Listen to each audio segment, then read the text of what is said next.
Founders' Day was supposed to be the safest morning in Arden. By sunrise, every rooftop along Royal Avenue wore blue and silver banners, every window packed with families waiting for the Alpha King to pass. Music rolled through the square. Children sat on their fathers' shoulders while soldiers kept the road clear. Wren Hale heard none of it. She knelt beside an iron access plate beneath the eastern fountain, one hand pressed against the old water pipe under the stone.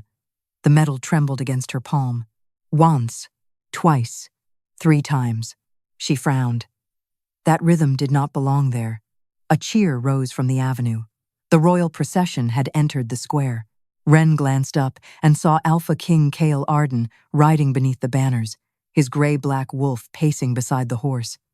Ash was enormous, and the crowd leaned away whenever he looked toward them. Then Wren checked the gauge. The pressure needle had climbed again. Impossible. The upper reservoirs were half a mile away. After a night of heavy rain, the eastern line should have been releasing pressure, not building it. She twisted the maintenance valve. Nothing. A cold feeling moved through her. Someone had closed the lower channels. Wren stood so quickly her wrench struck the pavement. Across the square stood the old flood house.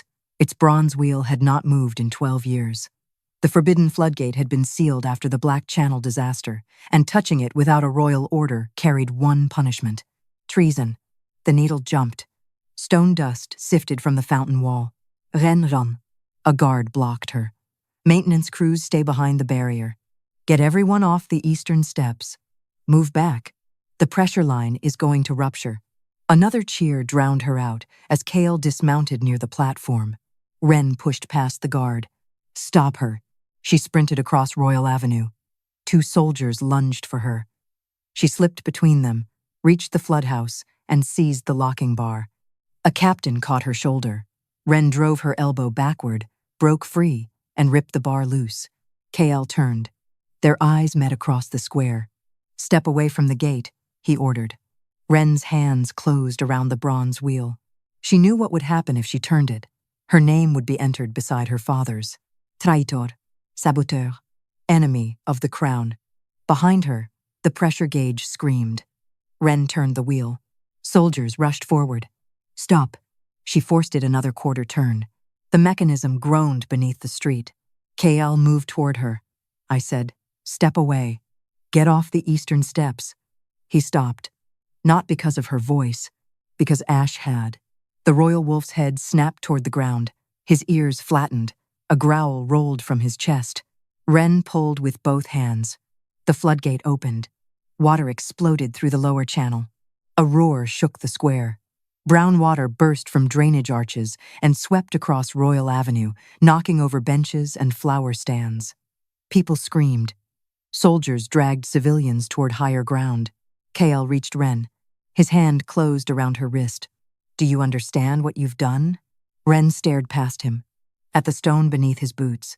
A crack raced across it. Move. Cale's expression hardened. Then the square exploded. The eastern steps collapsed inward, with a sound like thunder. Cale was thrown sideways as part of the plaza disappeared into darkness. Mud, water, and broken stone blasted upward. Ash lunged to the edge of the pit. For several seconds, no one moved. Wren looked down. Beneath the avenue was a tunnel that should not have existed. Ash dropped into it. Get him back, someone shouted. The wolf ignored them. He dug through black mud, then dragged something metal into the light. Ohemet, old, crushed. Bearing the silver crest of the Queen's 32, Colla went still. Those guards had vanished 12 years ago. The official records said they had deserted. Ash growled and pawed deeper into the mud. Something small rolled free. Wren saw it first. Abrace maintenant look. Her breath stopped. Scratched into its face were 2 letters she had not seen since childhood. D.I. Thomas Hale. Her father's mark. Mud still clung to Wren's boots when the guards brought her beneath the palace. They did not take her to a dungeon. They took her to a stone chamber used for military questioning, with 1 table, 2 chairs, and a lamp burning between them. The brass lock marked TH sat on the table. Alpha King Cale Arden stood on the other side. For several seconds, he said nothing. Finally, Cale pushed the lock toward her. Thomas Hale. My father. I know who he was. Her eyes lifted. Do you? Outside, boots passed in the corridor as soldiers secured the collapsed square. Cale opened a leather file. 12 years ago, Thomas Hale was convicted of sabotaging the Eastern Waterworks and conspiring with the Queen's 32. 32 royal guards disappeared the same week. Today, their helmet was found beneath the avenue beside equipment bearing your father's mark. And that proves what? It proves I need answers. Wren leaned forward, then asked whoever has been using the tunnels. His gaze sharpened. You knew exactly which floodgate to open. I maintain the eastern lines. You crossed a royal barrier, assaulted a guard, broke a sealed mechanism, and flooded my capital. And you're alive. Silence. Wren continued. So are the families who were standing on those steps. You expect me to believe you knew the ground would collapse? I knew the pressure was wrong. How? Water makes noise before stone fails. A knock interrupted them. Beta Mason Reed entered carrying an evidence pouch. He placed a small iron key on the table. A strip of worn blue cord was tied through its ring. Wren's stomach tightened. Cale noticed. What is it? Mason answered. A Hale maintenance key. According to the old registry, only Thomas Hale and his apprentices carried this pattern. My father had 6 apprentices. 5 are dead. The 6th disappeared 9 years ago. Cale looked at Wren. And this was found inside a chamber, sealed for 12 years. I've never seen it before, but you recognized it. The cord. My father used the same kind. Cale closed the file. You understand how this looks. Wren gave a humorless laugh. I understand exactly how this kingdom makes things look. His eyes hardened. She met them. You signed the final denial of my father's appeal. The room seemed to lose its air. Mason glanced at Cale. I was crown prince, Cale said. You signed your name. He had been convicted by a royal tribunal. You signed your name. Cale's voice lowered. I remember. That stopped her. For years, Wren had imagined excuses. She had never imagined he would simply say that. She folded her hands so he would not see them shake. He stopped breathing 3 days later. Don't tell me you remember like that means anything. Cale remained silent. Then he turned to Mason. Keep her under guard. No chains unless she tries to leave. Wren stood. You're arresting the person who kept your square from collapsing. I'm holding the only living person connected to a sealed gate, a buried military tunnel, and a dead traitor's key. My father was not a traitor. That is not yet proven. Hours later, Wren sat alone in a holding cell when a low growl came from the corridor. Ash. A guard tried to approach the royal wolf. Ash bared his teeth until the man backed away. Then Ash pushed something beneath the bars. The brass lock. Wren picked it up and turned it beneath the torchlight. The bronze was green with age. The engraving was old. But inside the keyway, something gleamed. Oil. Fresh oil. She rubbed it between 2 fingers and smelled pine resin and lampblack, the lubricant used in the royal waterworks. Her pulse quickened. The lock might have belonged to her father, but someone had used it recently, very recently. Wren looked at Ash. The wolf was already walking away. He stopped once, glanced back at her, then continued down the corridor. Wren stared at the shining oil on her fingers. Somewhere beyond the stone walls, water moved beneath Arden, carrying secrets the palace had buried long before she learned to hate its crown. The dead were not the only ones inside those tunnels. Ash did not return to the royal kennels. By the time Cale reached the lower corridor, the wolf was already descending the servant stairs toward the oldest section of the palace. 2 guards followed at a distance. Ash ignored them until Cale called his name. The wolf stopped. Cale looked down the passage behind him. Bring Wren Hale. 10 minutes later, Wren appeared with Mason Reed and 2 soldiers. She was no longer locked in a cell, but the guards made it clear she was not free. Ash resumed walking. Wren glanced at Cale. He brought you here? He refused to go anywhere else. That makes 2 of us. Mason almost smiled. Cale did not. They descended beneath the palace kitchens, then past storerooms Wren had never seen. The stone grew older with every flight of stairs. Eventually, the walls changed from cut blocks to rough foundation rock, wet with condensation. Ash stopped before a blank section of wall. He sniffed along the base, then scratched once. Wren crouched. There's airflow. Cale touched the stone. There's no door. There wasn't supposed to be a tunnel under Royal Avenue either. Mason stepped closer. This section was closed after the Hale investigation. Wren looked at him. You know that from memory? I know the security maps. All of them? Enough to keep the king alive. Ash growled at the wall. Wren ran her fingers over the mortar until she found a narrow metal edge buried beneath mineral deposits. Help me. Cale crouched beside her. Together they cleared the seam. A rusted latch appeared. Mason frowned. That isn't on any palace plan. Then stop trusting the plans, Wren said. The latch resisted until Cale pulled hard enough to tear flakes of rust from it. A section of stone swung inward. Cold air breathed out. Beyond it was a service shaft, descending into darkness. Mason raised his lantern. I'll go first. No, Wren said. He turned. If the lower channels were altered, weight matters. You don't know which stones are load-bearing. And you do? I know how my father built. That answer silenced him. Wren entered first. Cale followed, Ash between them. Mason came next with the soldiers. The shaft opened into a low tunnel. Fresh boot prints crossed the mud. Everyone stopped. Wren touched one. The edges were sharp.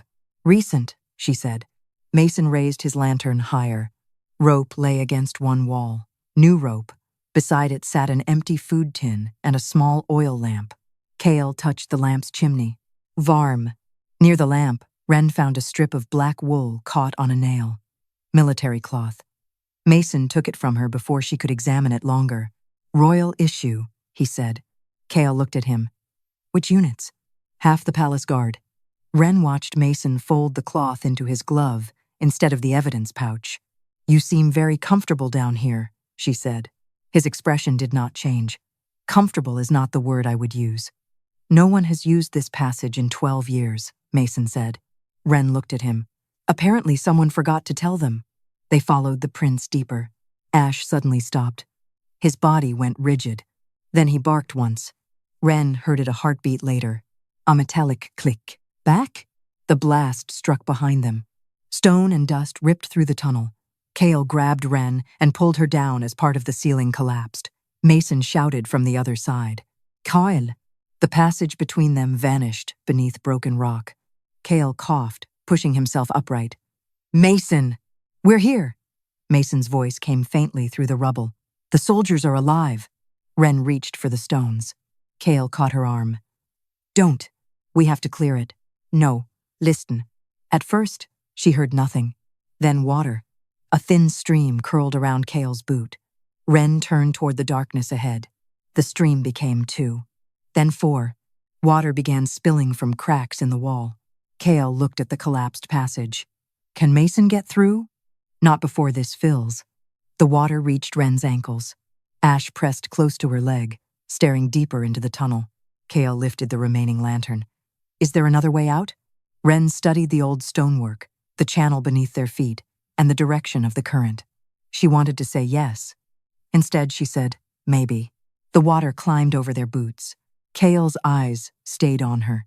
If whoever built this hasn't changed my father's system. Somewhere ahead, something heavy shifted in the dark. Then the water began rising faster. The water reached Wren's knees before she found the first clue. Not a door, not a ladder, a vibration. She pressed her palm against the left wall, while Cale held the lantern above her shoulder. The flame shook as water rushed around their legs. What are you doing? He asked. Listening. With your hand? Stone carries sound. Another surge rolled through the tunnel. Ash backed against Cale, ears flattened. Wren closed her eyes. Beneath the roar, she felt 3 pulses traveling through the masonry. One strong, one faint, one hollow. She moved farther along the wall. My father used to make me do this when I was a child. Cale stared at her. Do what? Guess which pipe carried water without seeing it. This was a game? To him, the water reached her thighs. Kyle looked toward the blocked passage. I'm beginning to dislike your father's games. For the first time, Wren almost smiled. Then the wall shuddered. Move! Cale caught her around the waist and pulled her back as part of the ceiling crashed where she had been standing. Water exploded upward. The lantern struck the wall and went out. Darkness swallowed them. Ash growled. Cale still had one arm around Wren. You hurt? No. You sure? Yes. Good. Let's go. Ren reached into her coat and found the maintenance striker the guards had missed. She tapped the wall. Once. Sharp. Twice. Dole. 3 times. Hollow. There. Where? 3 steps to your right. KL moved. Stop. Ren followed the wall until her fingers found a narrow groove. She pushed, but nothing happened. Help me. Kael placed both hands beside hers. On 3? No. Listen first. He went still. Ren struck the stone again. A deep echo came from behind it. They pushed together. The panel shifted inward. Water poured through the opening. That's either very good, Kael said, or very bad. It means there's space behind it. They squeezed through. Ash followed just before the tunnel behind them filled. The chamber beyond was narrow, dry, and untouched by the flood. Kael relit the lantern with the emergency flint at his belt. Light spread across the walls. Ren stopped breathing. 32 metal tags had been nailed into the stone. Some were rusted almost black. Others still showed names. Kael stepped closer. No. He lifted the lantern. Captain Elias Ward. Sergeant Nolan Price. Jared Vale. Micah Trent. One name after another. Kael's face changed. This is the Queen's 32, Ren said. I know. His voice had gone quiet. Kael touched the first tag. Ward guarded my mother. He taught me to ride. I was told he abandoned his post the night they disappeared. On the wall beneath the tags, deep knife marks formed 5 words. We did not desert. Neither of them spoke. Ash sniffed along the floor. Ren crouched near a broken bench and found a strip of dried leather, then a belt, not 12 years old. Stamped into it was the crest of the current Royal Supply Office. Kael took it from her. Recent issue. So someone has been coming here. Ash scratched at the back wall. Behind several loose stones sat a wooden supply chest. Kael forced it open. Inside were dried rations, lamp oil, rope, and folded military cloaks. Everything was fresh. On top lay a requisition slip. Kael unfolded it. Ren watched his expression harden. What? He did not answer. She took the paper. The authorization line carried a name she recognized. Mason Reed. Ren looked toward the collapsed tunnel. Your beta signed this. He signs hundreds of supply orders. For Hillentoners. Kael took the paper back. We don't know what he knew. Ren's laugh was short. You're very generous with uncertainty when it belongs to someone you trust. His eyes met hers. The words landed. Kael looked again at the 32 names. For a moment, he seemed less like a king than a man standing inside the grave of everything he had believed. Ren turned toward another passage at the far side of the chamber. A faint current of air touched her face. There's another way out. Kael did not move. She looked back. He was staring at the message beneath the dead guards' names. We did not desert. They lied to you, Ren said. Kael's jaw tightened. About them. She held his gaze. Maybe about my father, too. Kael looked at the brass lock hanging from Ren's belt, then at the names on the wall. For the first time since the square collapsed, he did not look at her like a prisoner. He looked at her like someone who might be standing inside the same lie. Then Ash raised his head. Somewhere beyond the far passage came the scrape of metal. Not water, not stone. Footsteps. Someone else was still down there. The footsteps stopped the moment Ash growled. Kael raised one finger, warning Ren to stay silent. The passage ahead was barely wide enough for 2 people, its ceiling low and slick with condensation. Somewhere beyond the lantern light, metal scraped once against stone. Then someone ran. Ash exploded forward. Ash. Kael followed, Ren close behind. They rounded the first bend and saw a hooded figure disappear through an iron doorway. Kael reached it seconds later, but the door slammed shut. He drove his shoulder against it. Nothing. Ren crouched beside the frame. Don't. Kael looked down. A thin copper wire ran from the latch into the wall. Another charge? Maybe. She followed the wire with her eyes, then cut it carefully with the edge of her maintenance tool. Only after the tension disappeared did Kael force the door open. The chamber beyond was empty. A ladder climbed toward daylight. On the floor lay one black glove and several drops of blood. Ash sniffed the glove, then sneezed sharply and backed away. Ren picked it up. Pinerisin. Lamp black. The same smell as the fresh oil inside her father's lock.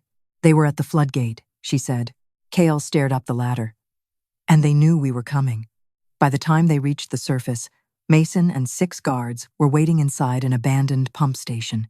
Mason looked at Kale's torn sleeve. "You're bleeding." Kale glanced down. A jagged cut ran across his palm from the collapsed tunnel. "It's nothing." Wren looked at the wound. "That usually means it needs stitches." Mason's attention moved to the glove in her hand. "What did you find?"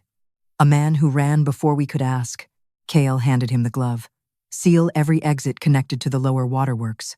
Quietly. No arrests yet." Mason frowned. "You think someone inside the palace is using them?" "I know someone is." For the first time, uncertainty crossed the beta's face. That afternoon, 3 names remained on the table. Mason Reed controlled troop movements and signed the supply order found underground. Commander Silas Crow controlled the palace armory and had access to military uniforms.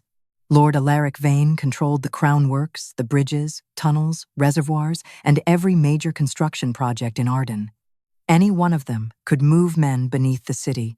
Any one of them could forge the appearance of royal authority. And any one of them could have known enough about Thomas Hale's work to frame his daughter. Alaric arrived before sunset. He was older than Kale, silver beginning at his temples, his expression calm even when Kale showed him the hidden passage maps. "The Omega should not be executed," Alaric said. Wren looked up. Mason did too. Alaric continued, "If she intended to kill you, she chose an unusually complicated method that ended with saving your life." Kale leaned back. "You're defending her?" "I'm defending logic." For the first time that day, Wren found herself almost liking him. Almost. The archives beneath the engineering hall contained copies of every major waterworks plan dating back 80 years. Wren spent hours comparing them, while Kyle questioned officials upstairs. Near midnight, she found it. A blueprint signed by Thomas Hale. Then another version of the same design filed 3 months later. At first, they looked identical. Wren placed them side by side. "They changed this." Kale came closer. "Where?" She pointed to a narrow drainage channel beneath the eastern district. "In my father's original plan, this carries overflow into the river. And in the second, it doesn't. Someone had widened the passage, strengthened the ceiling, and added access chambers every 200 feet. Kale studied the measurements. Large enough for carts. Large enough for soldiers. He went still. Wren traced the copied handwriting. "Whoever altered this tried to imitate my father. Can you prove it?" She tapped 2 sets of markings. "My father always drew the flow line before he numbered the valves. He taught me that numbers can be copied, but water has to make sense first." Kale looked closer. "In the altered plan?" "The numbers were written first. The flow line was added around them. A small detail, but deliberate." Kale pressed his injured hand against the table and winced. Wren noticed. "Sit. I'm fine. You're bleeding on evidence." That persuaded him. She cleaned the cut and wrapped his palm with linen from an archive medical kit. Kale watched her hands. "Do you hate me?" Wren teed the bandage. "Would it change what you signed?" He said nothing. She looked at him. "That's what I thought." Kale lowered his gaze to the blueprint. For once, he did not defend himself. Wren turned back to the altered channel and followed it across the map. Her finger stopped. Kale saw her expression. "What?" She rotated the blueprint toward him. The widened passage did not end at the river. It continued beneath the eastern barracks, crossed under the inner wall, and terminated directly beneath the palace district. Kyle stared at it. "This isn't a drainage channel." "No." Wren looked at the dimensions again. "It's a road. A road hidden beneath the capital, wide enough for an army." For several seconds, neither Wren nor Kale spoke. The blueprint lay between them beneath the archive lamp, its altered channel cutting through the city like a vein. Kale traced the route from the eastern flood house toward the palace. Could it still be used? If someone maintained it. The fresh oil, the warm lamp, the new rope, someone had. Kale summoned Mason, Commander Crow, and Alaric Vane. They arrived within 20 minutes. Wren watched all 3 as Kale spread the altered blueprint across the table. Crow swore. "An army road beneath my barracks?" Mason's expression hardened. "How many entrances?" "At least 4 on this plan," Wren said. Alaric leaned closer. The eastern mouth would be underwater. The Black Channel stays flooded year-round. That's true, Wren said. Crow exhaled. Then no army is walking through it. For 1 second, relief passed through the room. Then Wren's stomach turned cold. The eastern mouth, the Black Channel, the forbidden floodgate. No. Kale looked at her. What? Wren dragged the Founder's Day maintenance chart beside the blueprint. Her finger followed the drainage lines. The gate she had opened had not merely released pressure beneath Royal Avenue. It had diverted water out of the Black Channel. How long since I opened it? 14 hours, Mason said. Wren grabbed another chart. Normally, the Black Channel is 8 feet deep, stone bed, east to west slope. Crow frowned. What are you saying? I drained it. Silence. Kale stepped closer. To stop the pressure. Yes. But what if that wasn't the whole purpose? She pointed to 3 secondary gates upstream. Someone closed these before the parade, that forced water toward Royal Avenue and created the pressure spike. To kill the king? Mason asked. That's what I thought. Her finger moved to the floodhouse. But anyone who understood my father's system would know what I would do. Colla went still. They knew I'd open the forbidden floodgate. Crow looked between them. Why depend on you? Because no one else would touch it without a royal order. I maintain that district. I know what pressure failure sounds like. If hundreds of people were standing over a collapsing line, I would open it. And she had. Exactly as someone expected. Alaric's voice was quiet. Opening it drained the eastern mouth. Wren nodded. Mason stared at the map. Which means the road is no longer underwater. Kale turned to Crow. How long to move troops through it? Depends how many. Wren's attention shifted to a maintenance reservoir beyond the inner wall. They wouldn't start outside the city. Everyone looked at her. If I planned this, I'd move men in small groups and hide them here. Supplies could travel through the service chambers without anyone seeing a formation. The fresh rations underground. Military cloaks. Warm lamps. Kale's expression changed. They've been assembling inside Arden. Wren felt sick. I did this. Kale looked at her. I opened their road. You kept thousands of people from falling into that square and gave them what they wanted. You did not close those valves. But I finished the sequence. Kale noticed the way her hands had begun to shake. He lowered his voice so the others would not hear. Wren. She hated that he sounded almost gentle. If this was planned around me, she said, then whoever did it knows how I think. Or how your father thought. That was worse. Because only a handful of people in Arden had ever studied Thomas Hale's original designs closely enough to predict both without hesitation. For 12 years, Wren had imagined Kale as nothing but the signature beneath her father's death sentence, a crown that never doubted itself.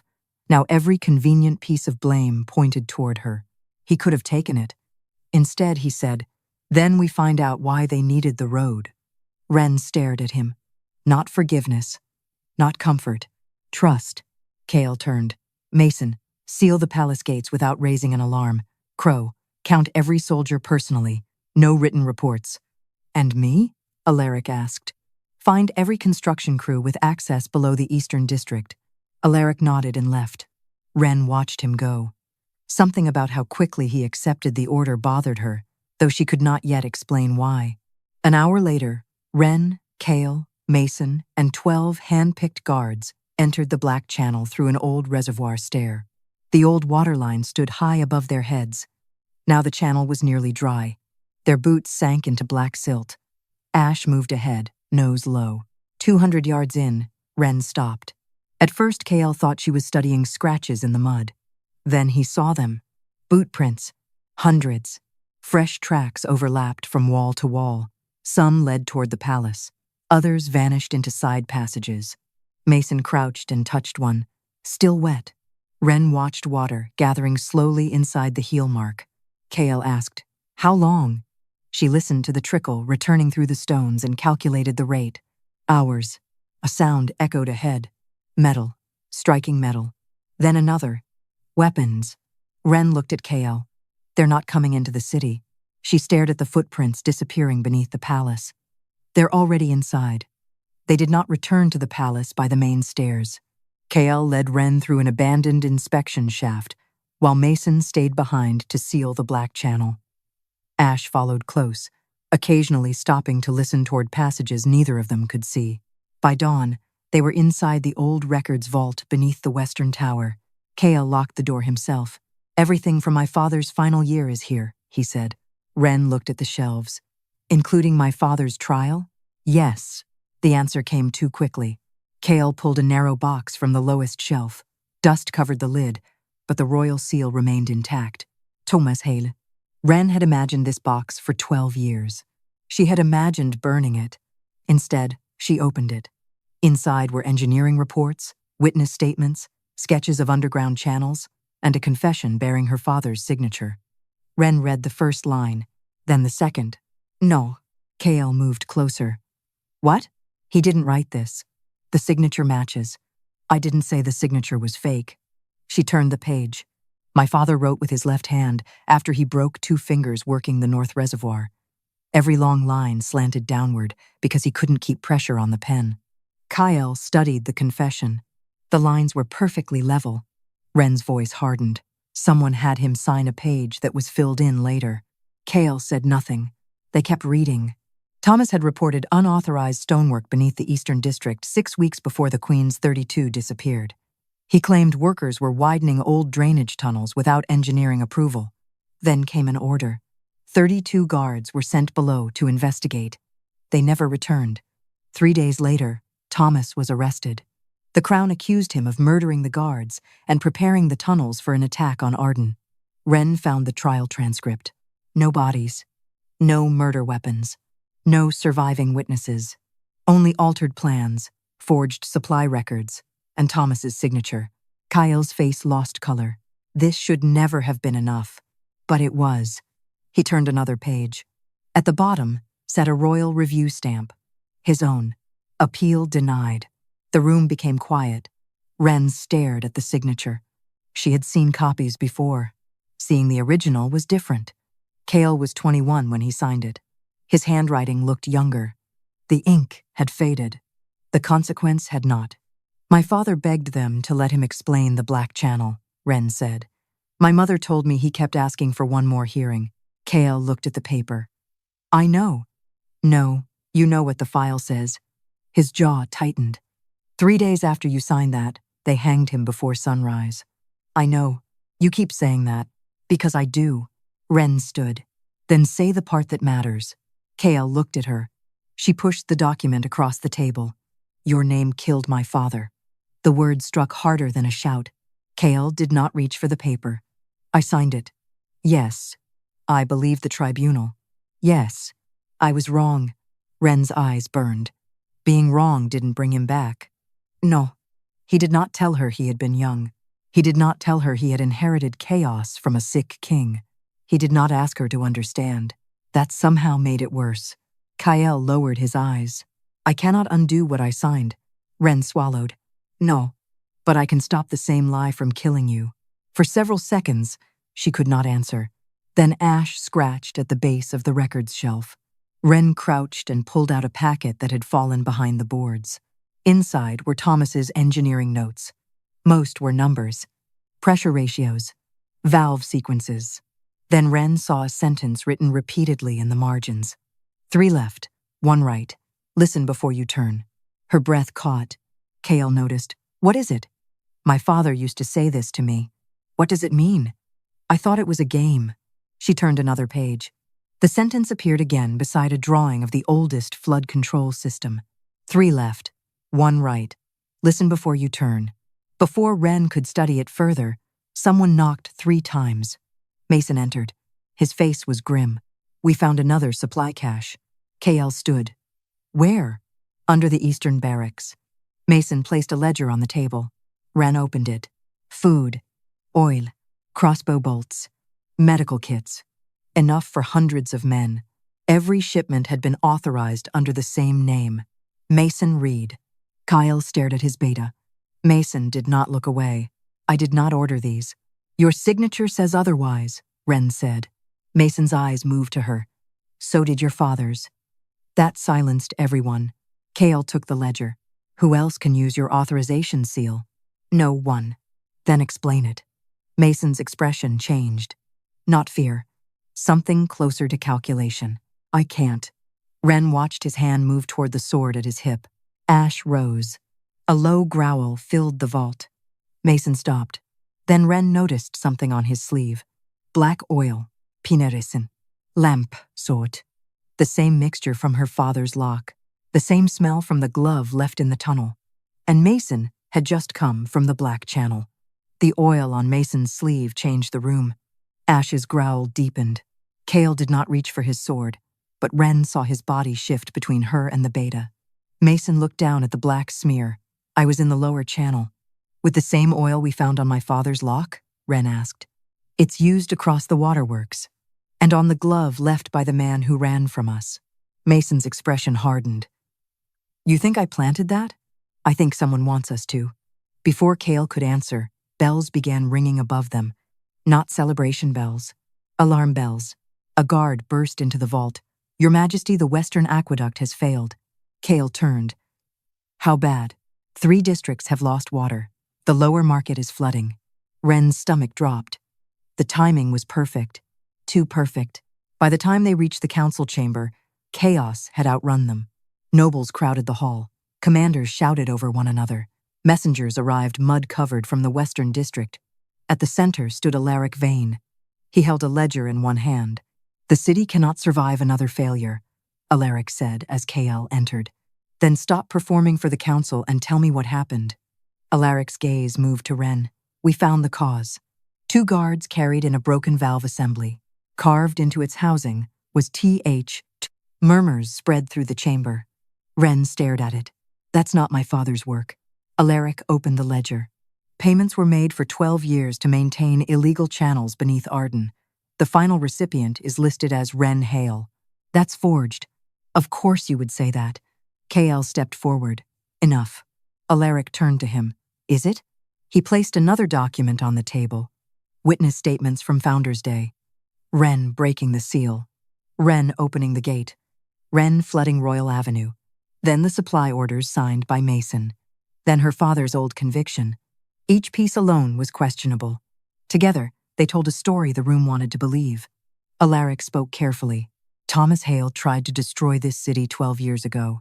His daughter gained access to the same system, opened a forbidden gate, exposed military routes beneath the capital, and now an aqueduct has failed while armed men move under our streets. Ren felt every eye turn toward her. You left out the part where opening that gate saved the king. Alaric's face softened almost kindly. That is the problem with clever treason. It survives by making itself look necessary. Kale's voice dropped. She stays under my protection. A noble near the front stood.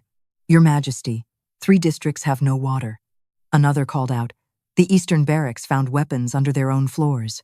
Then another. How many more will die before you stop protecting her? Kale looked around the chamber. This investigation is not finished. Alaric answered. The city may be. That was when Mason drew his sword. Ash snarled. Kale slowly turned toward the man who had stood beside him for years. Mason. The beta's face revealed nothing. By emergency authority of the Royal Guard, Mason said, Alpha King Kale Arden is to be removed from command until the council determines whether his judgment has been compromised. The room erupted. Kale's hand went to his sword. 6 guards moved behind Mason. Ren stared at him. The oil, the signatures, the supply caches. Now this. It had been him. Kale looked as if something inside him had gone completely still. You're arresting your king? I'm preventing bloodshed. Whose? Mason did not answer. Alaric stepped between them. No one needs to die today. Kale's gaze shifted to him, and Ren finally saw the trap closing. Alaric had not accused the king. He had made the council do it for him. 2 guards seized Ren. Ash lunged, but Mason snapped. Ash, down. To Ren's shock, the wolf stopped. Not obedient. Confused. That hesitation was enough. A chain was thrown around his neck. Ash! Ren shouted.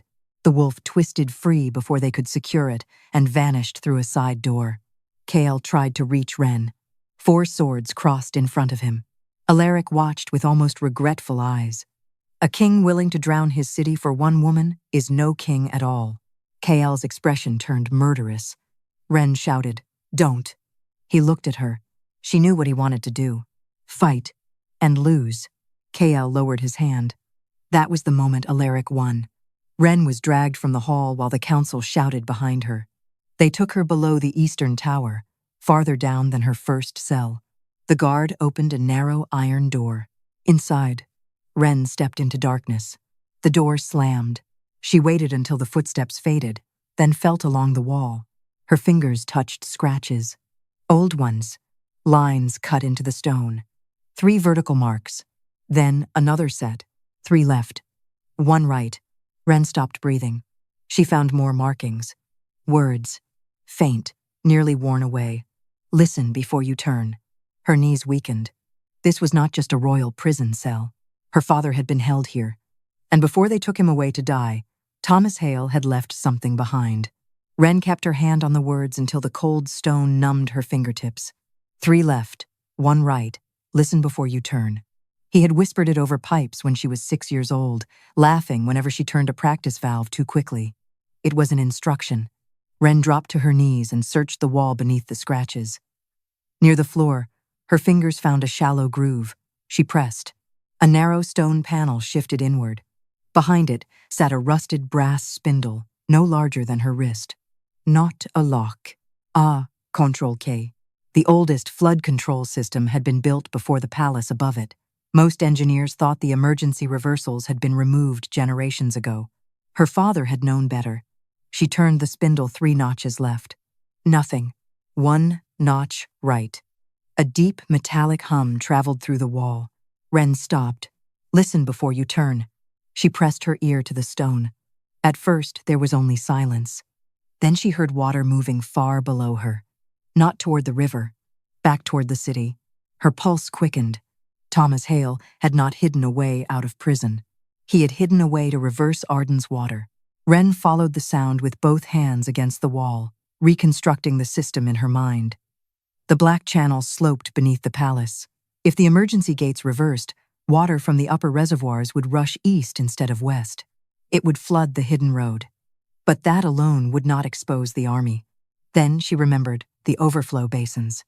And the Black Channel's largest overflow exits opened at Founder's Basin. Her father had built a trap, not to drown soldiers, to force them out, into daylight. For the first time, Ren understood that her father had expected the city itself to become the witness. No forged document could silence. The scrape of claws sounded beyond the cell door. Ren spun. Ash? A low whine answered. The wolf shoved his muzzle through the narrow food slot. Blood darkened the fur along one shoulder. Ash. She rushed to him. Something hung from his jaws. A torn leather glove. Ash dropped it. Ren picked it up. Pine resin, lamp black, the same oil again. Then she saw the small silver rivet near the wrist. A crest, not Mason's. A crowned hammer over 3 waves. The personal seal of Lord Alaric Vane. Alaric controlled the crown works. The tunnels. The maintenance crews. The valve replacements. He had defended her because keeping her alive had kept the investigation pointed somewhere useful. At Mason, footsteps approached. Ash backed from the slot, growling. Keys turned. The door opened. Mason stood outside. Ren raised the glove like a weapon. Don't. He glanced at it. Then, at the crest. So he finally made a mistake. Ren stared at him. You knew? I suspected. You arrested Kael. I removed Kael from a room controlled by Alaric. You put swords on your king, and placed him in the Western Guard Tower with men whose families have served his for 3 generations. Ren did not lower the glove. The supply orders? My authorization seal was copied months ago. I discovered it last week. And told no one? I told Kael. Her expression changed. Mason continued. We agreed that whoever was using my seal would move faster if they believed I had not noticed. The oil on your sleeve? I spent 3 hours closing the Black Channel after you found the tracks. Why let Alaric take emergency authority? Because he wanted the palace, and I needed him to think he had it. A distant boom shook dust from the ceiling. Mason looked up. He's moving now. How many? We don't know. Enough. Ren held up the brass spindle. I know how to get them out. Minutes later, Mason led her through a service stair into the western tower. Kyle was waiting. He crossed the room the moment he saw her. His eyes went first to her face, then her wrists, checking for injuries. "You're all right. So are you." "Barely." Then Ren placed Alaric's glove on the table. Kale looked at the crest. "Vane." Ash tracked him. The wolf limped in behind her and lay near the door. Ren spread an old city map across the table. "My father left an emergency reversal sequence." She marked the black channel. 3 turns left, 1 right. Then you wait for the pressure shift before the final release. Kale followed her finger to Founder's Basin. "And the men underground? They'll have one choice. Follow the overflow exits." "Which puts them here, in front of the Royal Hall." Mason looked at her. "Can you guarantee it?" "No." Kale's eyes stayed on hers. "What happens if you're wrong?" "The Royal District floods." Silence filled the room. "And if you're right?" Ren looked toward the city beyond the narrow tower window. "Your traitors come out where everyone can see them." Kale stared at the map.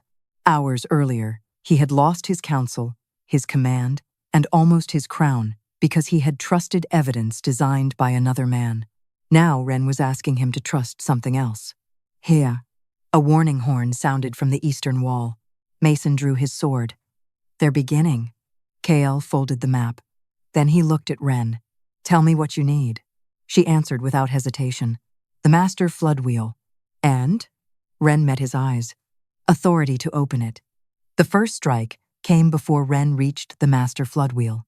A horn sounded from the eastern wall, followed by the crash of steel from the lower courtyard. Somewhere beneath the palace, Alaric's hidden soldiers were moving. Kale, Mason, Ren, and Ash crossed the old service bridge at a run. Smoke curled through the arches ahead. 2 guards loyal to the council blocked the entrance to the flood chamber. "By order of Lord Vane." Kale drew his sword. "By order of your king, move." Neither guard did. Mason stepped forward. "You know me." The younger guard hesitated. That was enough. Kale knocked the first blade aside. Mason disarmed the second. No killing, no wasted time. They entered the chamber. The master flood wheel stood at the center, taller than Ren, its bronze spokes green with age. Behind it, pressure pipes climbed the wall like the ribs of some buried animal. Ren stopped. The wheel had been locked. A fresh iron brace had been bolted across it. "Alaric," she said. Mason moved to break it. "No." Ren crouched beside the bolts. "If he wanted it sealed, he may have trapped it." Ash sniffed the brace and growled. Kale looked toward the door. Shouts were getting closer. "How long?" "Long enough to matter." She slid her maintenance blade beneath the lower bolt and found a thin copper line. Another charge. Ren cut it. Then the second. Mason tore the brace free. The wheel moved half an inch. Footsteps thundered outside. Council guards flooded the bridge. Mason turned to hold them. Kale stayed beside Ren. "Tell me what to do." "Nothing." His expression tightened. "Trust me." That landed harder than an order. Ren gripped the wheel. 3 turns left. The mechanism groaned. 1, 2, 3, then 1 turn right. The pipes began to vibrate. "Now?" Kale asked. Ren shook her head. "Listen." Outside, steel rang against steel. Mason shouted. Ash lunged at a guard who reached the doorway, driving him back without biting. Ren pressed her ear to the pipe. At first there was only chaos. Then she heard it. A deep pulse. Once. Twice. The western reservoir had shifted. She reached for the final lever. The chamber doors burst open. Alaric Vane entered with 6 armed men. "Step away from the wheel." Rain froze. For 1 terrible second, the words sounded exactly like Founder's Day. Kale moved in front of her. Alaric smiled faintly. "You would flood your own capital for her?" Kale looked back at Ren. On the day they met, he had seen a traitor with her hands on a forbidden gate. Now he saw the only person in Arden who understood what that gate could do. He pulled the royal signet from his hand and pressed it into hers. "Open it." Ren pulled the lever. The city answered. A roar moved beneath the floor. Every pipe in the chamber shook as thousands of gallons of water reversed through the black channel. Below Arden, hidden soldiers began shouting. The first overflow gate burst open in Founder's Basin. Men in unmarked armor poured from the tunnel, stumbling through waist-deep water directly into the square. Then came crates, weapons, royal uniforms, supply chests stamped with the Crownworks seal. Citizens gathered along the upper streets watched everything. So did the council. Alaric's face went white. No. Ren looked at him. You buried the truth underground. Another floodgate opened. More soldiers spilled into daylight. But my father built the city to bring it back up. Alaric drew a knife and lunged. Ash hit him first. The wolf slammed into his chest and threw him to the stone. Kale kicked the knife away and placed his sword at Alaric's throat. Alaric laughed bitterly. Kill me? Kale looked toward Founder's Basin, where hundreds of witnesses now watched Alaric's army being captured. Then he lowered the sword. No. Alaric's smile vanished. You buried 32 men where no one could see them. Kale motioned to the guards. You don't get to disappear.